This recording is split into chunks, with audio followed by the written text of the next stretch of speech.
I swapped parties for Qur'an and found my voice. My name is Kelly Sanders.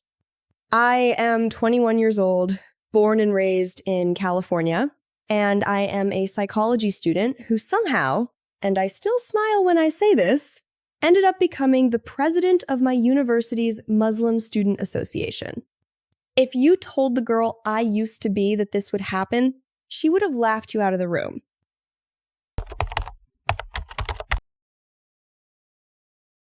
I grew up in a very secular home. Not anti-religion exactly, just absent of it. My parents believed the best gift they could give me was freedom, which for them meant never steering me toward anything spiritual. So I grew up thinking faith was something other people leaned on, something people reached for when they didn't have answers. I trusted data more than prayer. I could analyze emotions, decode behavior, explain human patterns, yet somehow I couldn't understand myself. Look, my childhood wasn't dramatic. It was sunny, predictable, comfortable. But comfort has a way of covering up quiet questions. Questions you don't hear until life gets loud enough to shake them loose. I didn't realize any of that back then. High school passed in this easy blur, and when I stepped onto my university campus, I did what everyone around me seemed to be doing. I tried to live. Parties, late nights, new faces every weekend. Chasing moments that looked meaningful in pictures but felt weightless in real time. I told myself this was freedom. I told myself this was what being young was supposed to look like. But deep down, something was off. Psychology teaches you to look for patterns, and eventually even I couldn't ignore the one forming inside me. I was constantly surrounded by people, by music, by plans, yet I felt hollow in a way I couldn't name. It was like everyone around me had downloaded the same script about happiness, and I was pretending it fit me, even as it quietly unraveled inside.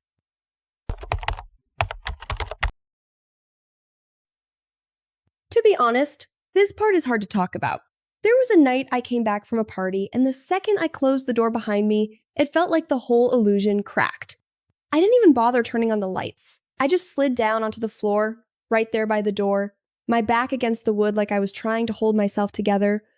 My makeup was smudged, my eyeliner burned my eyes, and my clothes smelled like sweat, alcohol spills, cheap perfume, and the kind of laughter that dies too quickly.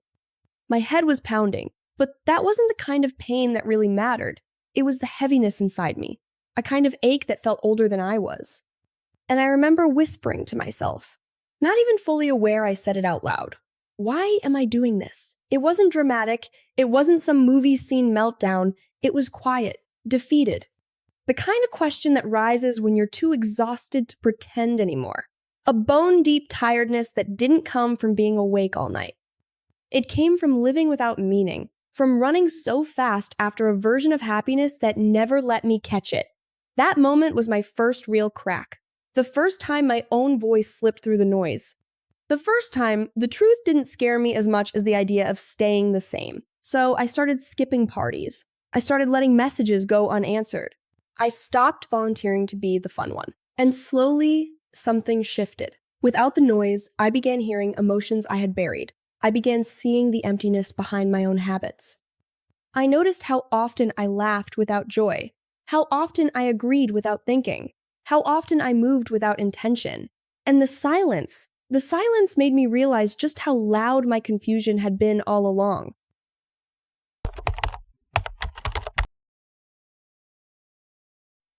One day, in a sociology class, the professor briefly mentioned Islam while discussing identity formation.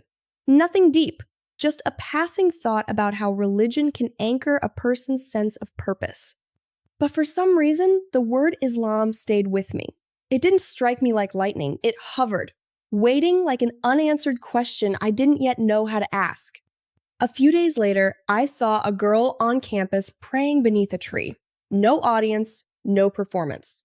Just this quiet, deliberate sincerity that felt impossibly peaceful. I couldn't look away. Her stillness reminded me of something I didn't even know I was starving for. I didn't speak to her that day. But inside me, something shifted. Something tiny. Something steady.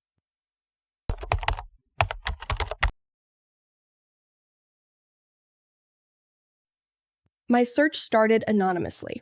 Late-night YouTube videos, ex-atheists who became Muslim, women who talked about finding dignity in Islam, Qur'an recitations that somehow made my heart ache even though I didn't understand a single word. The first time I heard Surah Maryam, I cried.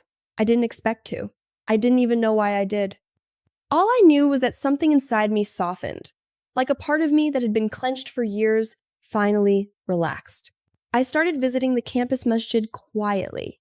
I sat in the back, pretending I was just studying, but really, I was watching, listening, feeling. Then one day, that same girl from under the tree sat next to me. She had no idea who I was. She just smiled and said, "If you ever have questions, I'm here." That sentence broke whatever barrier I had left.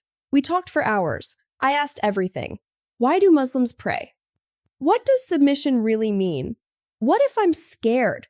What if I'm not pure enough? What if my family doesn't understand? And she didn't preach, she didn't push. She just answered gently and said, "God guides hearts at the exact moment they're ready."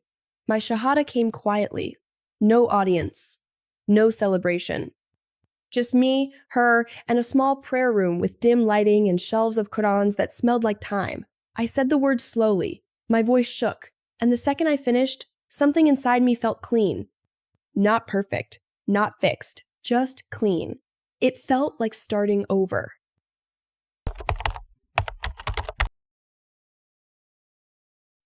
Look, people think that after Shahada everything becomes easy. It didn't. I struggled. I questioned myself. I tried praying and felt clumsy. I tried wearing hijab here and there and felt exposed in a different way. I didn't know if I was a good Muslim. I didn't know how to tell my family. I didn't know how to exist in old spaces with a new heart. But day by day, something beautiful happened. I stopped feeling hollow. I stopped performing for a world that never cared. I started living with intention instead of impulse. And somehow, the girl who used to avoid anything spiritual found herself becoming the president of the MSA. Not because I knew more than others, not because I was super religious, but because Islam gave me something I had never had before. A voice, a purpose, a place to belong. And I wanted to give that to others the way someone gave it to me.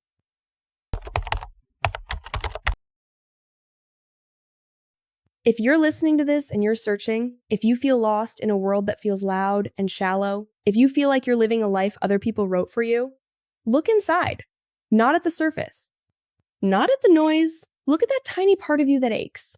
Ask yourself why. Ask yourself what silence reveals about you. Don't be afraid to walk away from a life that doesn't fit you anymore.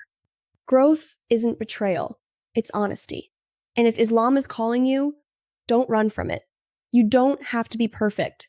You don't have to have it all figured out. You just need a heart willing to be guided.